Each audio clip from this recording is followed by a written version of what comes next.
এরপর যেটার উপর ফোকাস করব সেটা হচ্ছে, এটা হচ্ছে আর্লি বেদিক পিরিয়ডের ব্যাপারটা গেল। আমরা কি কি আর্লি বেদিক পিরিয়ডের কি কি জায়গায় ফোকাস করলাম? একটা হচ্ছে পলিটিক্যাল লাইফ, সমাজটা কিভাবে, মানে রাজনীতিটা কিভাবে হতো, কমিউনিটি হিসেবে থাকতো, তার ট্রাইবাল কমিউনিটি ছিল, ট্রাইবালের চিফ যে সে হেরিডিটারি হিসেবে আসতো, এই জিনিসগুলো দেখলাম।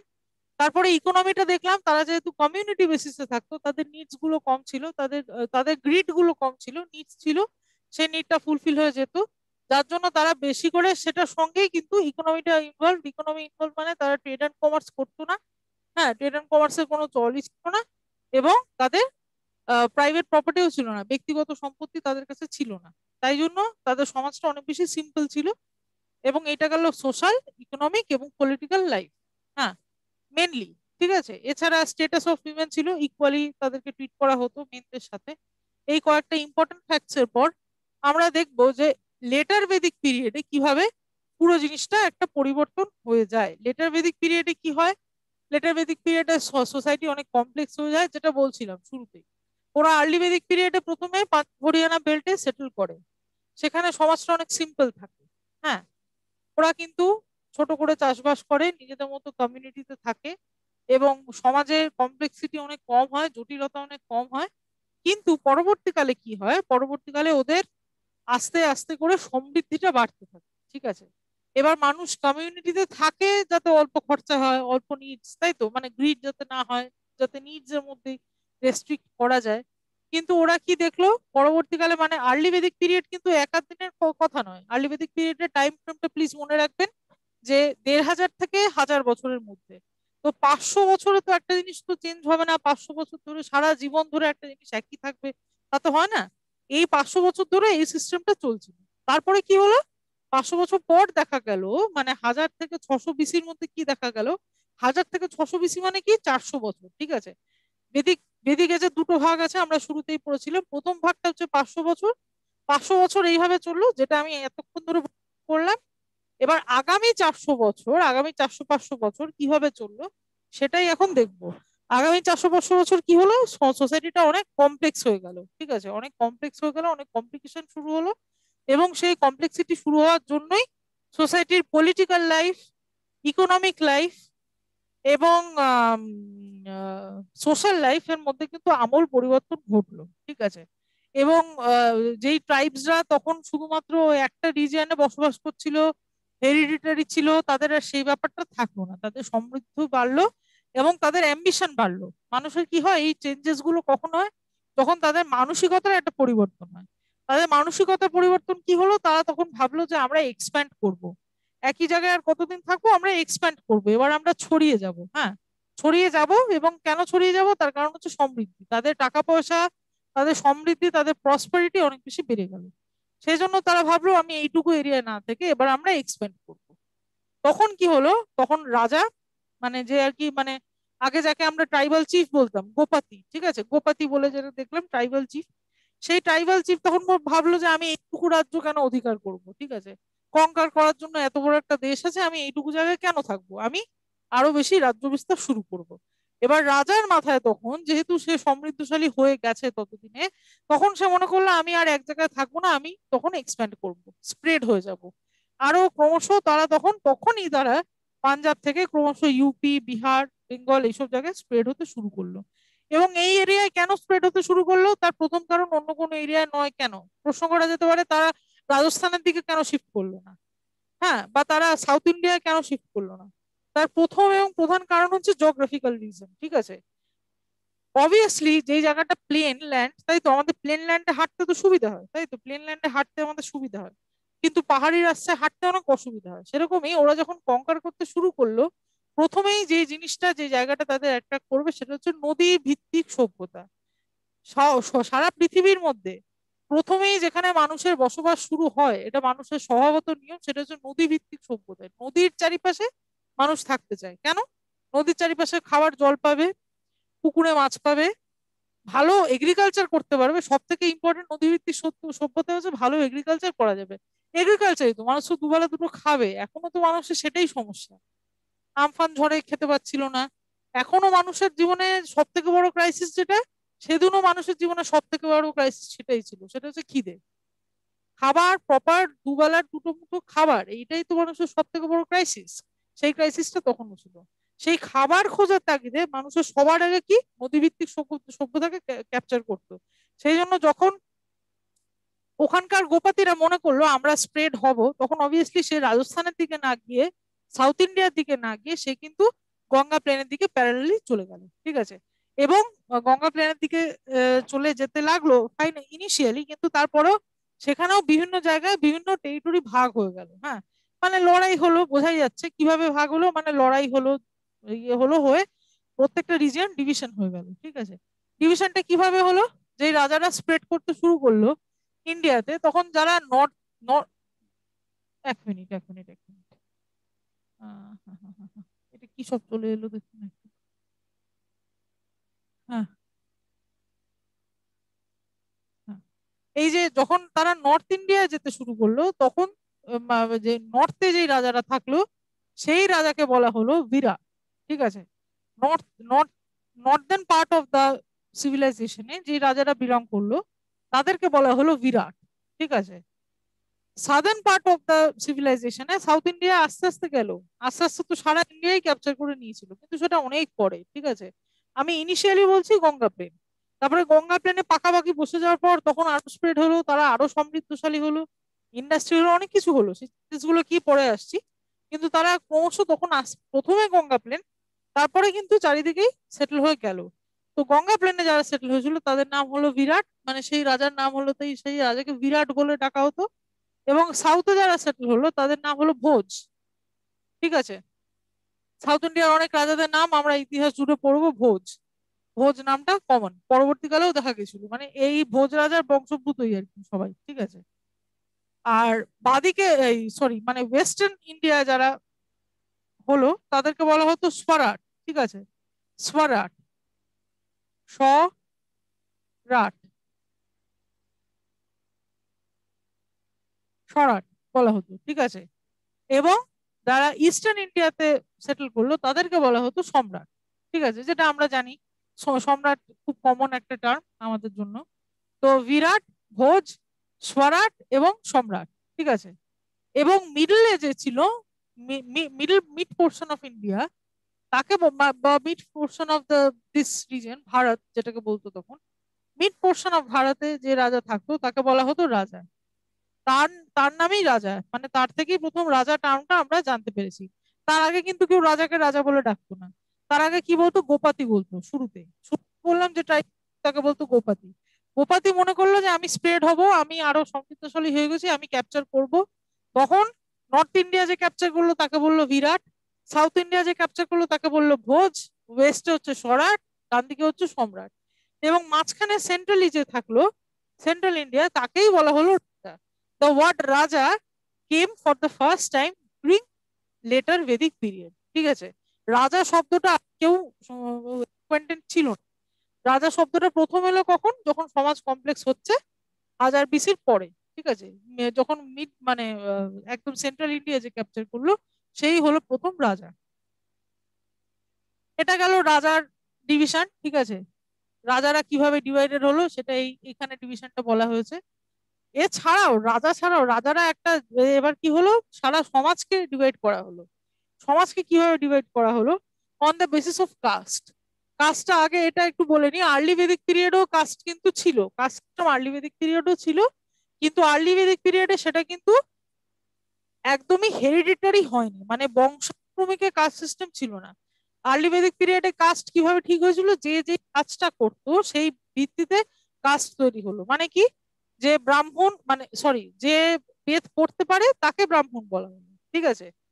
পার্থক্যটা বুঝবেন আরেকবার। হ্যাঁ, যে বেদ পড়তে পারে, তো ধরুন 100 জনকে রাখা হলো, তার মধ্যে মাত্র 2 জন ঠিকঠাক সংস্কৃত পড়তে পারছে, বাকি 98 জন পারছে না, সেই দুজনকে বলা হলো সংস্কৃতজ্ঞ বা ব্রাহ্মণ। হ্যাঁ। তারপরে কি করা হলো, কেউ দেখলো খুব ভালো যুক্ত করছে বা ভালো, মানে লিডারশিপ কোয়ালিটি যার খুব ভালো, সে বেদ পড়তে পারছে না কিন্তু তার লিডারশিপ কোয়ালিটি খুব ভালো, তাকে তখন বলা হলো যে এরা দুজন, মানে এরা কয়েকজন হচ্ছে ক্ষত্রিয়। ঠিক আছে। তারপরে কি করা হলো, যে দেখলো কেউ ট্রেড এন্ড কমার্সে খুব ভালো, মানে ব্যবসা বাণিজ্য স্কিলটা, মানে প্রফিট লস এই জিনিসগুলো সে ভালো বুঝছে। ঠিক আছে। তখন তাকে বলা হলো বৈশ্য। এবং এ বাদেও সমাজে অনেক কাজ থাকে যেগুলো কিন্তু সমাজের ফাউন্ডেশনটাকে ধরে রাখে, ঠিক আছে? সেই কাজগুলো যারা করলো তাদেরকে বলা হলো শূদ্র, ঠিক আছে? এখানে কিন্তু ওপর নিচ বলে কোনো সেগ্রিগেশন করা হলো না, যে যেই কাজটা পারছে তাকে সেই ভিত্তিতে তার নামটা দেয়া হলো। যে বেদ পড়তে পারছে তাকে বলা হলো ব্রাহ্মণ, যে লিডারশিপ দিতে পারছে তাকে বলা হলো ক্ষত্রিয়, যে প্রফিট লসের স্টেটমেন্টটা ভালো করে বুঝছে, সবাই তো বোঝে না প্রফিট লসের স্টেটমেন্ট, এখনো তো আমরা তো দেখি শেয়ার মার্কেট সবাই বোঝে না, সবাই বোঝে না, ঠিক আছে? তো ওই আর কি, যে প্রফিট লসের স্টেটমেন্ট বুঝতে পারছে তাকে বলা হলো বৈশ্য বা ট্রেডার। এবং তা বাদে যে কাজগুলো অনেক কিছু থাকে, ঠিক আছে, সংসারে, তার অনেক কাজ থাকে যেগুলো আপাতত মানে বড় কাজ ছোট কাজ হিসেবে তখনও কিন্তু ডিফারেন্সিয়েশন হয়নি। আমি এটাই বলতে চাইছি, আর্লি বেদিক পিরিয়ডে ঘর মোছাটা ছোট কাজ নয়, ঠিক আছে? তখন বলা হতো যে ঘর মুছতে পারছে বা যে ঝাড় দিতে পারছে, যে ঘরের কাজ করতে পারছে বা বাইরে বিভিন্ন অড জবস করতে পারছে, তারা হলো শূদ্র। কিন্তু সেটাকে কোনোভাবেই ডিনিট করে দেখা হলো না। মানে they are equally important to a person who is learning Veda, okay? They are not segregated on the basis of hierarchy. সেই সেগ্রিগেশনটা কখন হলো? সেগ্রিগেশনটা হলো লেটার বেদিক পিরিয়ডে। আমরা কিন্তু আর্লি বেদিক পিরিয়ডে কোনো সেগ্রিগেশন পাইনি। তারা কিন্তু নিজেদের নিজেদের মতো কাজকর্ম করতো, সেখানে এটা বড় কাজ এটা ছোট কাজ ওইভাবে কিন্তু বলা হয়নি। এবং এবং আরেকটা ব্যাপার, সে নিজের পরিচয় নিজের কাজ চুজ করতো। মানে একটা বাচ্চা যে কিনা ক্ষত্রিয় ঘরে জন্মেছে কিন্তু সে অত বেশি লিডারশিপ কোয়ালিটি তার নেই, সে কিন্তু ওই ঘরের কাজকর্মগুলোই ভালো করতে পারছে, ঠিক আছে, বা বাইরের কাজকর্মগুলো মানে অড জবস যেগুলো আমরা বলি সেগুলো সে অনেক ভালো করতে পারছে, তখন কিন্তু সে ক্ষত্রিয় হবে না, সে কিন্তু শূদ্রই হবে। কেন না? তার অকুপেশন ভিত্তিতে। সে যেহেতু ক্ষত্রিয় বাবার ছেলে তাই সে ক্ষত্রিয় সেটা হবে না, সে কিন্তু শূদ্রই হবে। তার যে পরিচয়টা সেটা তার অকুপেশন দিয়েই কিন্তু গ্রান্টেড হতো। হ্যাঁ, মানে ফিলটা বোঝার চেষ্টা করুন, তখন কিন্তু ওটাকে ওইভাবে ডিসক্রিমিনেট করা হতো না। সেই হায়ারার্কিটা, সেই স্তর বিন্যাসটা, যে ব্রাহ্মণরা উপরে, ক্ষত্রিয়রা সেকেন্ড, বৈশ্যরা থার্ড, শূদ্ররা ফোর্থ, এই যে স্তর বিন্যাসটা প্রথম এলো লেটার বেদিক এজে। হ্যাঁ, লেটার বেদিক এজে এটাকে হেরিটেরি করে দেওয়া হলো, ঠিক আছে? ব্রাহ্মণরা উপরে গেল, ক্ষত্রিয়রা তো 2 নম্বর, বৈশ্যরা 3 নম্বর, শূদ্ররা 4 নম্বর, এবং পরিহার, পরিহার মানে মানে তার থেকেও নিচে যারা তাদেরকে পরিহার বলতো, পরিহাররা একদম 5 নম্বর, ঠিক আছে? এই যে মানে ডিভিশনটা কিন্তু প্রথম এলো লেটার বেদিক এজে। হ্যাঁ, পয়েন্টস গুলো কি কি? Practice of Verna system. Verna মানে ওই যে ডিভিশনটা তৈরি হলো, স্তর বিন্যাসটা তৈরি হলো, কে ওপরে কে নিচে, র্যাঙ্কিং করা হলো আর কি, র্যাঙ্কিংটা করা হলো এবং হেরিটেরি করে দেওয়া হলো। আরেকটা জিনিস করা হলো লেটার বেদিক এজে, সেটা হচ্ছে হেরিটেরি করে দেওয়া হলো। এরপরে ব্রাহ্মণ বাবার যে ছেলে, সে সংস্কৃত পড়তে পারুক না পারুক সে ব্রাহ্মণ হবে। ক্ষত্রিয় বাবার যে ছেলে, সে লিডারশিপ তার থাকুক না থাকুক সে ক্ষত্রিয় হবে।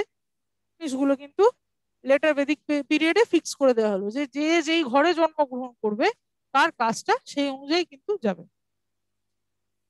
Instance of joint family system remain founded at Atranjikhera, UP, ঠিক আছে? এবার কি বলছে, আতিরাঞ্জি কেডা বলে একটা জায়গা ছিল, আতিরাঞ্জি খেডা বলে একটা জায়গা, এই জায়গাটা ইউপিতে, মডার্ন ডে ইউপিতে। এখানে প্রথম জয়েন্ট ফ্যামিলির এক্সাম্পল পাওয়া গেছিল। মানে তখন লোকে কমিউনিটি ছেড়ে, আগে কি করতো, কমিউনিটিতে বাস করতো, কমিউনিটি ছেড়ে তখন তারা নিজের নিজস্ব ফ্যামিলি তৈরি করছে, নিজস্ব জয়েন্ট ফ্যামিলি তৈরি করছে, তাদের যারা রিলেটিভ তাদেরকে নিয়ে আলাদা বাড়ি তৈরি করছে, আলাদাভাবে থাকছে, আলাদা হচ্ছে, ঠিক আছে? কেননা তারা বেশি প্রসপারাস হয়েছে। তো এই first instance of A joint family প্রথম পাওয়া গেল আতিরঞ্জিকেরা ইউপিতে। তারপর rare instance of Sati and child marriage, ঠিক আছে? চাইল্ড ম্যারেজ, সতী প্রথা, এগুলো একটা দুটো তখন পাওয়া গেছিল, ঠিক আছে, সিস্টেম চালু হয়ে গেছিল। তারপরে কি, গোত্র সিস্টেম, স্টেপ 3 গোত্র সিস্টেম তৈরি হলো। প্রথমে তো কাস্ট সিস্টেম তৈরি হলো, বর্ণ সিস্টেম তৈরি হলো, তারপরে গোত্র মানে আরো সাবডিভাইড করা হলো। ব্রাহ্মণদের মধ্যে অনেকগুলো গোত্র থাকবে, ক্ষত্রিয়দের মধ্যে গোত্র থাকবে, গোত্র হিসেবে সেপারেট করা হলো। মানে কি আরো ফার্দার সাবডিভিশন, আরো আর কি কমপ্লিকেশন হলো আর কি, ঠিক আছে? সেই জিনিসগুলো সবই হলো লেটার বেদিক এজে। মানে লেটার বেদিক পিরিয়ডে পুরো জিনিসটা ভাগাভাগি হয়ে গেল। যারা রাজা তারা নিজেদের টেরিটরি ভাগ করে নিল 5টা ভাগে, বিরাট, ভোজ, স্বরাট, সম্রাট এবং রাজা ভাগ হয়ে গেল। সমাজের সাধারণ মানুষেরও ভাগ হয়ে গেল, কিভাবে তারা কি কাজ করতে পারছে সেই বেসিসে নয়, তারা কোন ঘরে জন্মাচ্ছে সেই বেসিসে। তার বাবা, তার ঠাকুরদাদা, তার 14 পুরুষ কি কাজ করতে পারতো সেই বেসিসে তার কাস্ট ডিটারমাইন হলো এবং সেই বেসিসে সে সমাজে মানে সমাজে তাকে প্লেস করা হলো। ঠিক আছে। এছাড়া জয়েন্ট ফ্যামিলি শুরু হলো, তারা কমিউনিটিতে থাকছে না, নিজস্ব ফ্যামিলি প্রতিষ্ঠা করার দিকে একটা চেষ্টা করছে, একসঙ্গে আর থাকছে না, আলাদা আলাদা হয়ে যাচ্ছে নিজের ফ্যামিলি।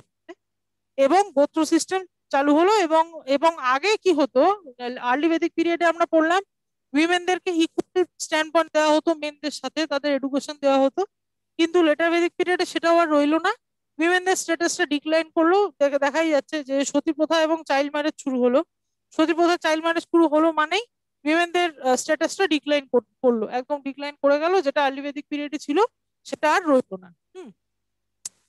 তো এইগুলো হচ্ছে ইম্পর্টেন্ট পলিটিক্যাল এফেক্ট যেগুলো লেটার বেদিক পিরিয়ডকে এফেক্ট করলো। ঠিক আছে, আর্লি বেদিক পিরিয়ড থেকে লেটার বেদিক পিরিয়ড কিভাবে আলাদা, এটা হচ্ছে তার প্রথম নিদর্শন। ঠিক আছে, এটা নিয়ে কারো কোনো ডাউট আছে একটু বলুন। কল্যাণী, ডাউট আছে কি? মালদা ডাউট আছে? আসানসোল ডাউট আছে? নেই? পূর্ত ভবন আপনাদের ডাউট থাকলে প্লিজ বলুন। অনেকে আছেন, ডাউট থাকতেই পারে, কোনো একটা জায়গা মিস করে গেলে বলুন, রিপিট করছি। নেই? বাঁকুড়া আপনার ডাউট আছে? নেই? ঠিক আছে, তাহলে আমি নেক্সট স্লাইডে মুভ করছি।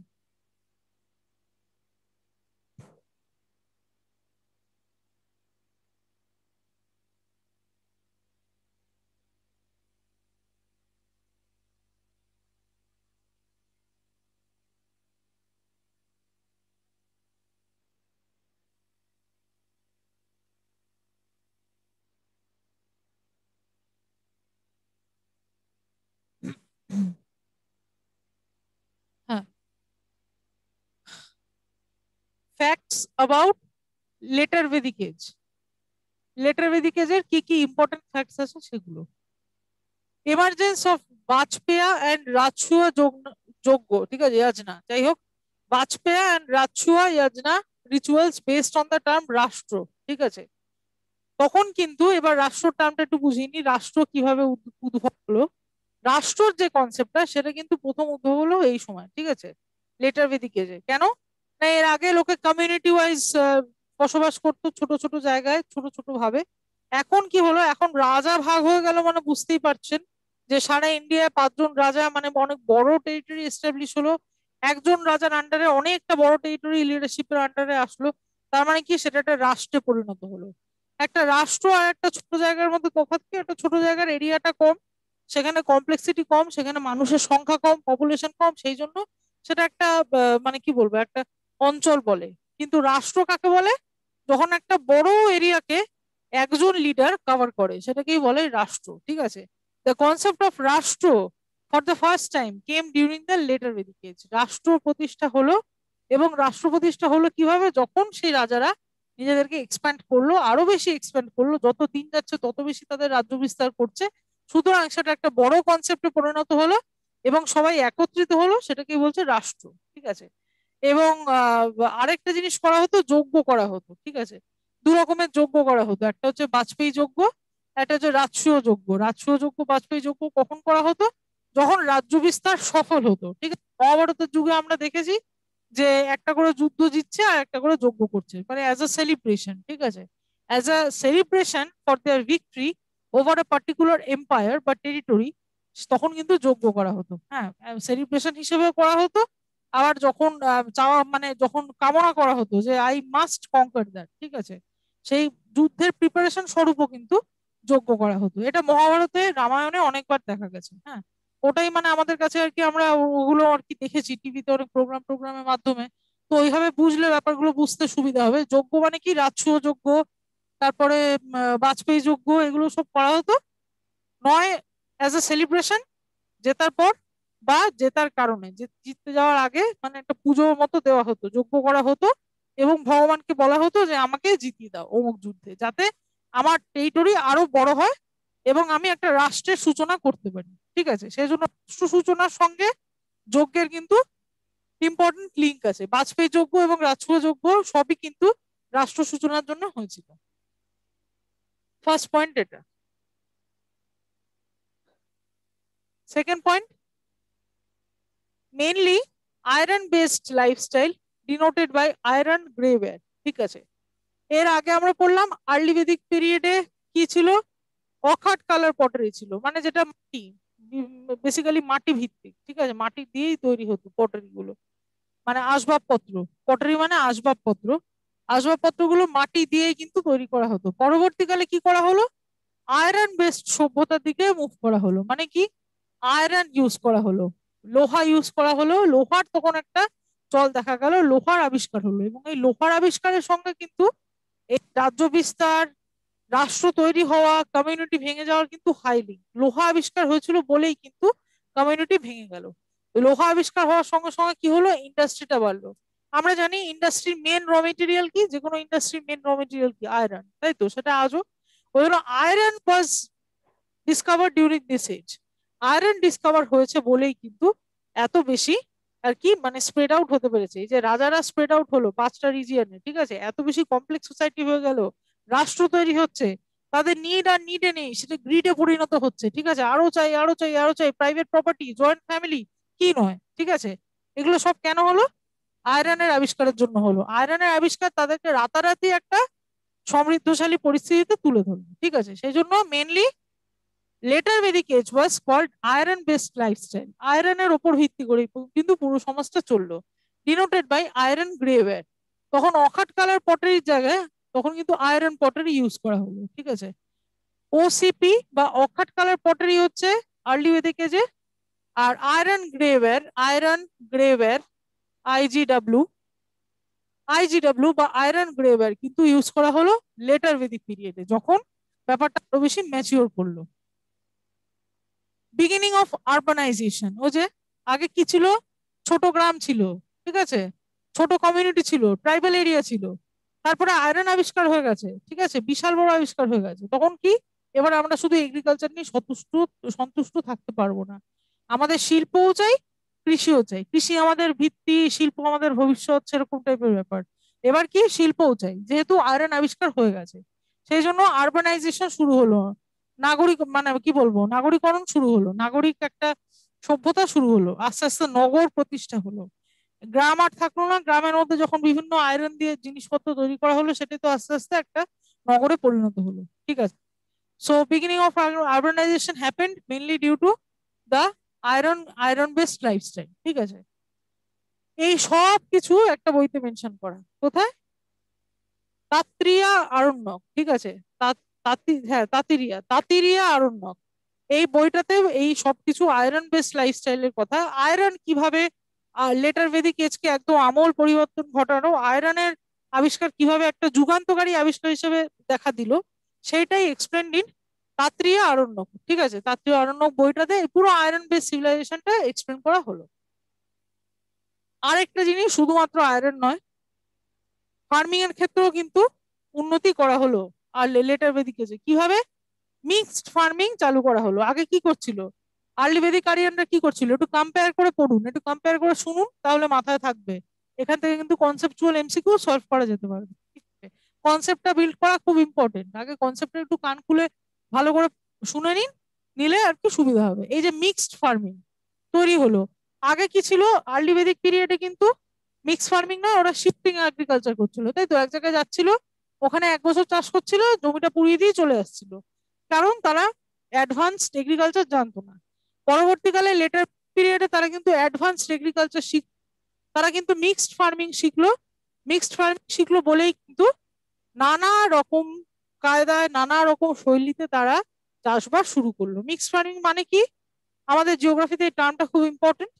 মিক্স ফার্মিং এরকম সরু সরু করে ল্যান্ড এরকম কাটা হয়, উঁচু নিচু করে থাকে, স্লোপিংটা মানে এরকম ঢেউয়ের মতো স্লোপিংটা থাকে, ঠিক আছে। মিক্স ফার্মিং এর স্লোপিংটা ঢেউয়ের মতো থাকে, এরকম এরকম থাকে, এরকম ঢেউয়ের মতো থাকে। মাঝখানে মাঝখানে এই যে নিচের দিকে যেগুলো, এই যে হলো সাইডটা, এখানে এক ধরনের ধরুন ডাল পোতা হলো, এবং ওপর দিকে চাল পোতা হলো, ঠিক আছে। এই ওপর দিকগুলোতে এখানে চাল হচ্ছে, এখানে চাল হচ্ছে একই জমিতে, ঠিক আছে, আর এখানে ডাল হচ্ছে, এই নিচু জমিগুলোতে ডাল হচ্ছে, এই জায়গাগুলোতে ডাল হচ্ছে, উঁচু জায়গাগুলোতে চাল হচ্ছে, মানে কি একটা জমির বিভিন্ন এরকম সেগমেন্ট করা হলো, এদিকে চাল, নিচে ডাল, এদিকে চাল নিচে ডাল, এদিকে চাল নিচে ডাল, এরকম করে কিন্তু পরপর সেগমেন্ট ওয়াইজ ভাগ করা হলো। এবং এই সিস্টেমটাকে মিক্স ফার্মিং সিস্টেম বলে। এই ক্ষেত্রে কি হয়, এই ক্ষেত্রে উন্নত মানের সার দিতে হয়, উন্নত মানের পরিচর্যা করতে হয়, সেই জিনিসগুলো কিন্তু এগ্রিকালচার অ্যাডভান্স না হলে সম্ভব ছিল না। সেই জন্য লেটার বেদিক পিরিয়ডে যখন আরবানাইজেশন হলো, নগরীকরণ হলো একদিকে, এবং আরেকদিকে এগ্রিকালচারের ক্ষেত্রে উন্নতি করা হলো, তখন কিন্তু আর ওই একটা জমিতে চাষ করে সেটাকে পুড়িয়ে চলে যাওয়া সেটা আর রইলো না, মিক্স ফার্মিং শুরু হলো। একটা জমির মধ্যে এক দুরকম ক্রপ দুরকম ক্রপ চাষ করা হলো। সেজন্য starting of mixed farming, important point. Starting of iron based lifestyle, important point. সেটার একটা প্রভাব পড়লো ইকোনমিতে, নাগরীকরণ বা নগরীকরণ শুরু হলো। এবং তারপরে কি আমরা দেখলাম, next point, diversification of art and craft and pottery as well. ঠিক আছে, মানে বুঝতেই পারছেন, যদি ইন্ডাস্ট্রি উন্নতি হয়, যদি এগ্রিকালচার উন্নতি হয়, তখন কি পটারিও উন্নতি হয়, আসবাবপত্র। মানে প্রথমে মানুষ কি বটি ইউজ করতো, তারপরে এখন মানুষ কি ইউজ করে, ছুরি ইউজ করে, তাই তো। বিভিন্ন অ্যাপারেটাস আস্তে আস্তে হচ্ছে, আসবাবপত্র অ্যাডভান্সড হচ্ছে। আগে মানুষ কাঠের টেবিলে খেত, সেখান থেকে কাঁচের টেবিল যেদিন বানাতে শিখে গেল সেদিন কাঁচের টেবিলে খেত, সেরকম ব্যাপার আর কি, আস্তে আস্তে ইভলভ হচ্ছে। এরকম একই ভাবে তাদেরও ডেইলি লাইফে আর্ট অ্যান্ড ক্রাফট ইভলভ হলো। আগে যে আর্ট অ্যান্ড ক্রাফট করা হতো সেটা তার থেকে অনেক বেশি উন্নত মানের আর্ট অ্যান্ড ক্রাফট তৈরি হলো। এবং আসবাবপত্র বা পটারিও অনেক উন্নত মানের পটারি তখন আস্তে আস্তে শুরু হলো, কেননা আয়রন আবিষ্কার হচ্ছে। বোঝাই যাচ্ছে, লোহার কড়াই, ঠিক আছে, আমাদের বেশিরভাগ বাসনপত্র সবই কিন্তু লোহার। ঠিক আছে, তো লোহার জিনিসপত্র শুরু হওয়ায় কিন্তু বিভিন্ন রকম শিল্প চর্চা এবং শিল্পের মান উন্নয়ন ঘটলো, এবং আসবাবপত্রের মান উন্নয়ন ঘটলো, অ্যাজ ইউজুয়াল, মানে সবকিছু ইন্টারলিঙ্কড আর কি। Next point, 4 types of pottery, 4 রকমের পটারি দেখা গেল। কি কি? এগুলো নতুন ধরনের, এগুলো কিন্তু এখনো অব্দি আমরা নাম এর পাইনি। 4 ধরনের ইম্পর্টেন্ট পটারি দেখা গেল নতুন ধরনের। কি কি? একটা হচ্ছে পেন্টেড গ্রেওয়্যার, একটা হচ্ছে ব্ল্যাক অ্যান্ড রেড ওয়্যার, একটা হচ্ছে ব্ল্যাক স্লিপড ওয়্যার, আর একটা হচ্ছে রেড ওয়্যার। এই 4টে নাম মুখস্থই করতে হবে, কিছু করার নেই। আমি মানেটা একটু বলে দিচ্ছি। পেন্টেড গ্রেওয়্যার মানে মহাভারতের সিরিয়ালে আমরা দেখেছি, এরকম রান্না করছে বসে দ্রৌপদী, না, এরকম গ্রে কালারের পাত্র। ঠিক আছে, কালারের পাত্র, একদম গ্রে কালারের, গ্রে কালার বলতে ওই কালো আর সাদার মাঝখানে যে রংটা, গ্রে কালারের পাত্র, তার মধ্যে এরকম পেন্ট করা, মানে শিল্প চর্চা তো বেড়েছে তখন, শিল্পের নিদর্শন সব জায়গায় পাওয়া যেত। তো পেন্টেড গ্রেওয়্যার, গ্রেওয়্যারের উপর পেন্ট করা, সেটা দেখা গেল। ব্ল্যাক অ্যান্ড রেড ওয়্যার কি? কালো দিয়ে লাল দিয়ে পটারি। ঠিক আছে, অবভিয়াসলি শিল্প চর্চা বাড়লো, কালো দিয়ে লাল দিয়ে পটারি তৈরি হচ্ছে। এবং ব্ল্যাক স্লিপড ওয়্যার, কালো রঙের, জেড ব্ল্যাক কালারের কালো রঙের স্লিপড ওয়্যার, সেগুলো এলো। এবং রেড ওয়্যার মানে লাল রঙের পটারি। হ্যাঁ, লাল, কালো, লাল আর কালো মিক্সড, এবং ওদিকে পেন্টেড গ্রে, 4 ধরনের পটারি তখন আবিষ্কার হলো। তারপরে বলছে, shreshthins indicated the guilds of merchant.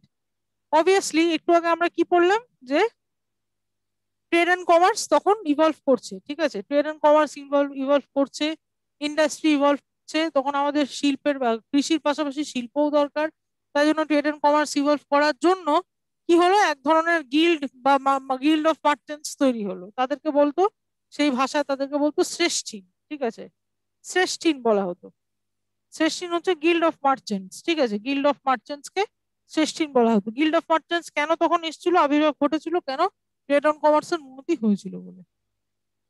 Overseas trade was minimal, কিন্তু কিন্তু কিন্তু যেই ট্রেডটা হতো সেটা শুধুমাত্র আভ্যন্তরীণ ক্ষেত্রেই হতো, ভারতবর্ষের মধ্যেই মধ্যেই হতো। ইন্টারন্যাশনাল ট্রেডের তখনও অত চল ছিল না, এটা আবার পিছিয়ে এলো। আমরা কিন্তু ইন্ডাস ভ্যালি সিভিলাইজেশনে দেখেছি ইন্টারন্যাশনাল ট্রেড হতো, তাই না? একবার মনে করে দেখুন, মেসোপটেমিয়া, ইজিপ্ট, ঠিক আছে, সুমের, এসব জায়গায় কিন্তু ইন্টারন্যাশনাল ট্রেড আইবিসি তে রেফারেন্স আছে। হ্যাঁ, ঠিক আছে, ওই যে সিল থাকতো, সিলের মাধ্যমে এক্সচেঞ্জ হতো বাটার সিস্টেমে। ঠিক আছে, এক্সচেঞ্জ হয়ে কিন্তু ওভারসি বা ইন্টারন্যাশনাল ট্রেড তখন কিন্তু হতো। কিন্তু আর্লি ভেদিক পিরিয়ড তো কমিউন কমিউন টাইপের ছিল, ওটা ওটা ছেড়েই দিলাম। লেটার ভেদিক পিরিয়ডও কিন্তু ইন্টারন্যাশনাল ট্রেডের অত বেশি চলছিল না, যেটা কিন্তু আইবিসি তে বা ইন্ডাস ভ্যালি সিভিলাইজেশনে ছিল।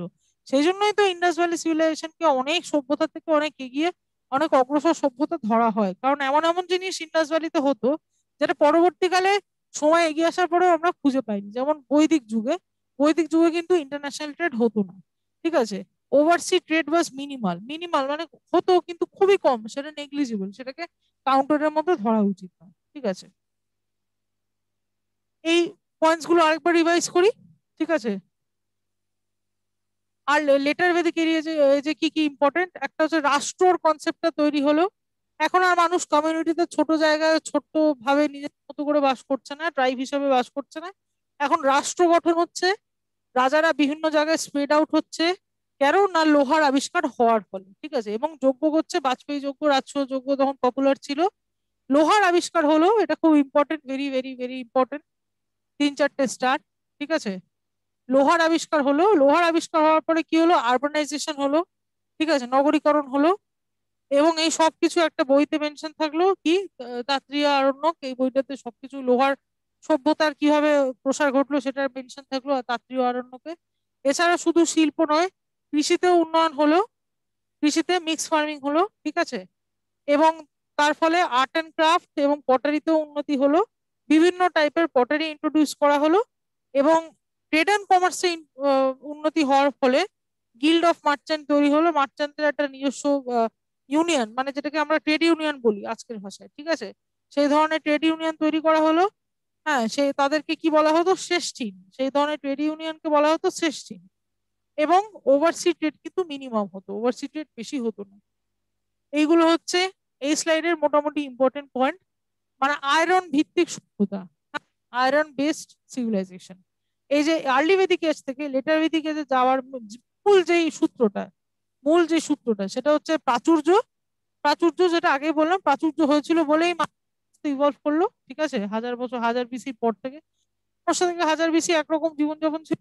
1000 BC যত কাছে চলে এলো, তারপরে 1000 BC পরবর্তী সময় তাদের প্রাচুর্য বাড়লো। প্রাচুর্য বাড়ার কারণ কি, আয়রনের আবিষ্কার, ঠিক আছে, লোহার লোহার আবিষ্কার তাদের প্রাচুর্যের মেন কারণ, ঠিক আছে। এবার এই স্লাইডে বলুন কল্যাণী, কোনো ডাউট আছে কিনা? ম্যাম নেই। মালদা থেকে বলছি। মালদা, হ্যাঁ বলুন। ম্যাম বলছিলাম যে এই যে রিচুয়ালস গুলো হতো তখন কি এই অশ্বমেধের যেটা যজ্ঞ সেটাও কি এর মধ্যে পড়তো না হ্যাঁ হ্যাঁ হ্যাঁ আলাদা? হ্যাঁ হ্যাঁ হ্যাঁ, অশ্বমেধ যজ্ঞও পড়তো। এখানে অনেক যজ্ঞ লিস্ট আছে আর কি, এই দুটো কোয়েশ্চেনে এসেছিল বলে আমি এই দুটো বলেছি। অশ্বমেধ যজ্ঞও পড়তো। ঠিক আছে ম্যাম, থ্যাংক ইউ। হ্যাঁ হ্যাঁ, ঠিক আছে। শিলিগুড়ি, কোনো ডাউট আছে? পূর্ত ভবন, ডাউট থাকলে বলুন, বা কোনো সাজেশন থাকলে বলুন। আসানসোল, কোনো ডাউট বা সাজেশন থাকলে বলুন। নেই। বাঁকুড়া, আপনার ডাউট আছে কোনো? নেই। ঠিক আছে, আমি তাহলে নেক্সট স্লাইডে যাচ্ছি।